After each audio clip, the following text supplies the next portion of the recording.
കാസർകോട്ട് AITUC ഏകദിന ശില്പശാല സംഘടിപ്പിച്ചു. ജില്ലയിലെ പ്രധാന പ്രവർത്തകർക്കായാണ് ശില്പശാല സംഘടിപ്പിച്ചത്.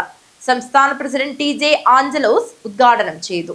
കാസർകോട്ട് സംഘടിപ്പിച്ച AITUC ഏകദിന ശില്പശാല സംസ്ഥാന പ്രസിഡന്റ് TJ ആഞ്ചലോസ് ഉദ്ഘാടനം ചെയ്തു. കാസർഗോഡ് ജില്ലയിലെ പ്രധാന പ്രവർത്തകർക്കായാണ് ശില്പശാല സംഘടിപ്പിച്ചത്. രാജ്യത്തിന്റെ സമ്പത്തെല്ലാം കോർപ്പറേറ്റ് കമ്പനികൾക്ക് പൂർണ്ണമായി തീരെഴുതി കൊടുക്കാൻ കേന്ദ്ര BJP സർക്കാർ ഭരണകൂടത്തെ ഉപയോഗപ്രദമാക്കിക്കൊണ്ടിരിക്കുകയാണെന്ന് ആരോപിച്ച TJ ആഞ്ചലോസ് ഈ ഭരണകൂടത്തെ താഴെയിറക്കാൻ രാജ്യത്തെ സ്നേഹിക്കുന്ന മുഴുവൻ ആളുകളും ഒന്നിക്കേണ്ട സാഹചര്യമായിരിക്കുന്നുവെന്ന് അഭിപ്രായപ്പെട്ടു.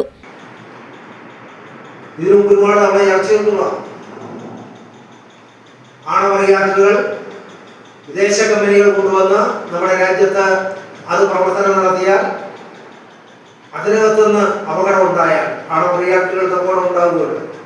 ഭോപ്പാൽ ദുരന്തവും നമ്മൾ മറന്നിട്ടില്ല. ആയിരക്കണക്കിന് മനുഷ്യരാണ് മരിച്ചത്.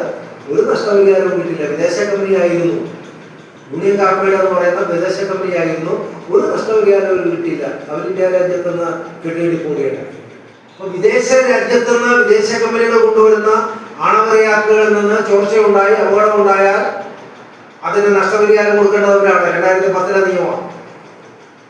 അത് കഴിഞ്ഞ പാർലമെന്റ് സമ്മേളനത്തിൽ ഭേദഗതി വരുത്തി. വിദേശ കമ്പനികൾ നഷ്ടപരിഹാരം കൊടുക്കേണ്ടതില്ല. നമ്മുടെ രാജ്യത്ത് ന്യൂക്ലിയർ മേഖലയിൽ പ്രവർത്തിക്കുന്ന കോർപ്പറേഷൻ ഉണ്ടല്ലോ, പൊതുമേഖല, അവർ കൊടുത്താൽ മതി എന്നാണ് പറഞ്ഞത്. പൊതുമേഖല എന്ന് പറയുന്നത് ലാഭം ഉണ്ടായാൽ നമുക്ക് എല്ലാവർക്കും ഒരു ലാഭം ഉണ്ടാകും, നഷ്ടം ഉണ്ടായാൽ നമുക്ക് എല്ലാവർക്കും ഒരു നഷ്ടം ഉണ്ടാകും. അതാണ് പൊതുമേഖലയെ സംബന്ധിച്ചുകൊണ്ടുള്ള സങ്കല്പം. ജില്ലാ പ്രസിഡന്റ് KS കുര്യാക്കോസ് അധ്യക്ഷത വഹിച്ചു. ജില്ലാ ജനറൽ സെക്രട്ടറി T കൃഷ്ണൻ സംഘടനാ റിപ്പോർട്ട് അവതരിപ്പിച്ചു. സംസ്ഥാന vice president KV Krishnan, CPI ജില്ലാ secretary CP Babu, assistant secretary V Rajan, M Kumaran, മുൻ MLA P Vijayakumar, B Sukumaran, TP Sheeba, K Chandrasekhara Shetty, Sudhar Riyas, പാമു Sharif എന്നിവർ സംസാരിച്ചു. ഫെബ്രുവരി 12 തീരുമാനിച്ച ദേശീയ പണിമുടക്കും അനുബന്ധ പ്രചരണ ജാഥയും വിജയിപ്പിക്കുവാനും തീരുമാനിച്ചു. News bureau, Kasaragod.